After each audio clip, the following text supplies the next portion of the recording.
Hello, everyone, and welcome back to another episode of Pastime Mysteries. Today's episode is a little something different. I will be going over the life, career, and untimely death of beloved actor James Dean. Let me know if you guys enjoy this by liking and subscribing. Also, let me know if I've missed anything in the comments below. With that being said, let's get right into it. James Dean was born on February 8th, 1931, in Marion, Indiana, to Winton and Mildred Dean.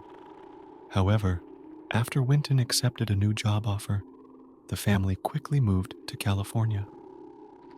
James was only 9 years old when Mildred tragically passed away, which was unfortunate for the Deans. According to reports, Dean never understood why she died, and only realized it after living a lifetime. Growing up, Dean had a gift for music and studied instruments like the violin and tap dancing. When he was younger, he also enjoyed art and molding things. Following graduation, he enrolled at Santa Monica Junior College and UCLA. He played several parts on stage and in sporadic TV commercials as he began to pursue acting, but he was determined to establish himself as a true actor. After taking James Whitmore's acting workshop, he moved to New York to pursue a more serious acting career in 1951. After arriving in New York City, he was able to appear in 7 television series and made a living by working as a busboy. It is reported in his biography that he wrote this letter to his family in 1952 while in New York, as he states, quote, "I have made great strides in my craft. After months of auditioning, I am very proud to announce that I'm a member of the Actors Studio, the greatest school of the theater. It houses great people like Marlon Brando, Julie Harris, Arthur Kennedy, and Mildred Dunnock. Very few get into it, and it is free. It is the best thing that can happen to an actor. I am one of the youngest to belong. If I can keep this up and nothing interferes with my progress, one of these days, I might be able to contribute something to the world." Dean would continue at the Actors Studio, working with famous pastime acts such as Arthur Kennedy and Julie Harris.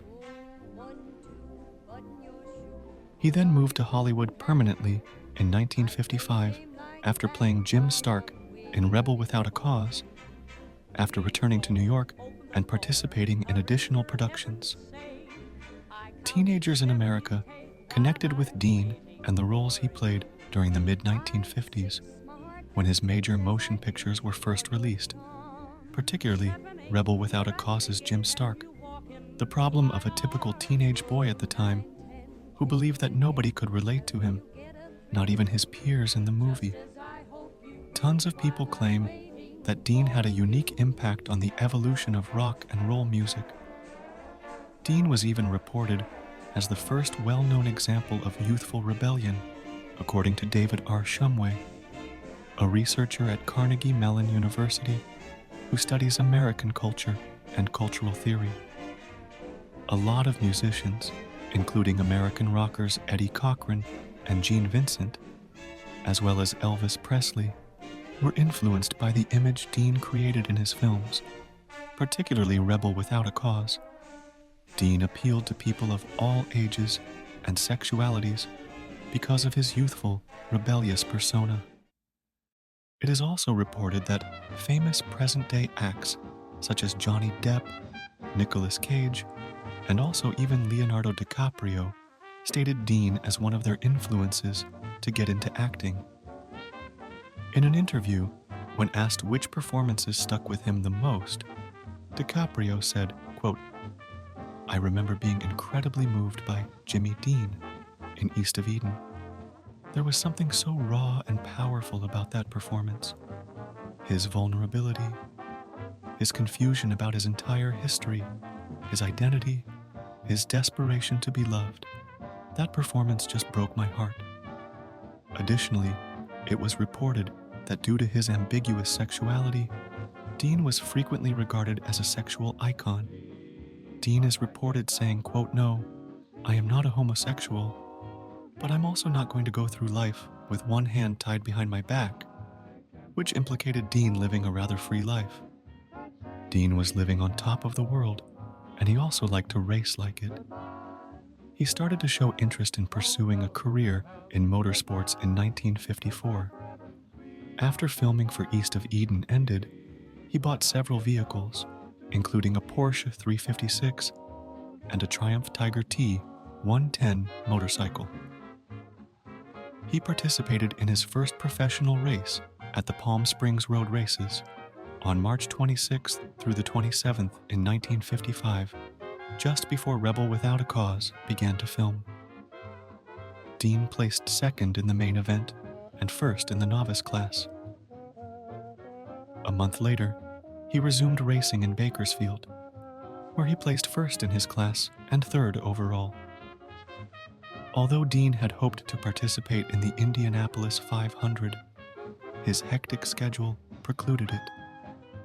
Following his last race in May 1955, Dean traded in his Speedster for a more powerful Porsche 550 Spyder and entered an upcoming race that was supposed to happen on Saturday, October 1st, 1955, called the Salinas Road Race.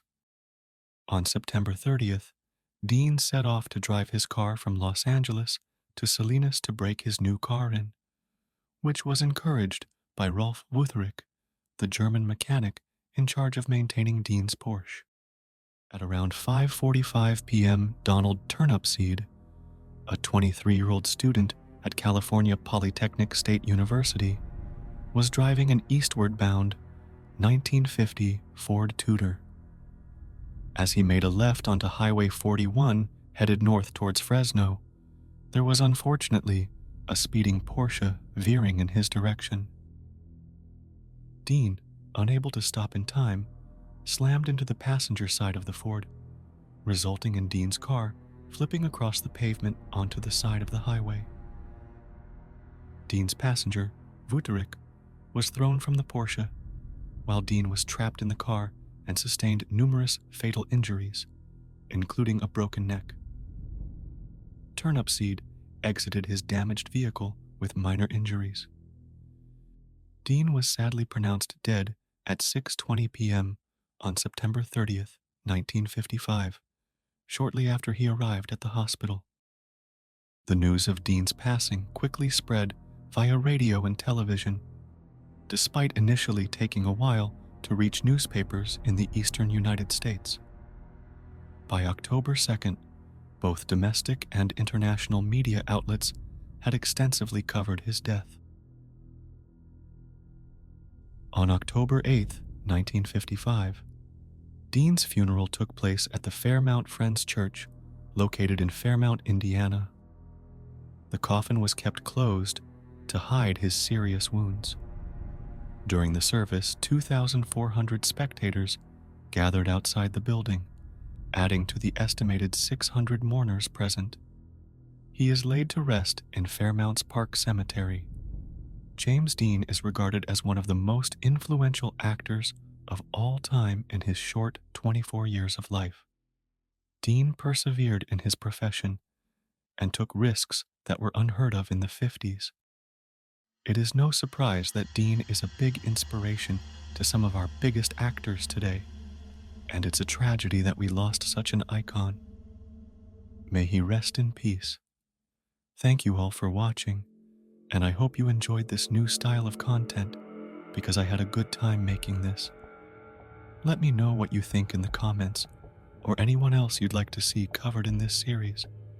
Thank you all.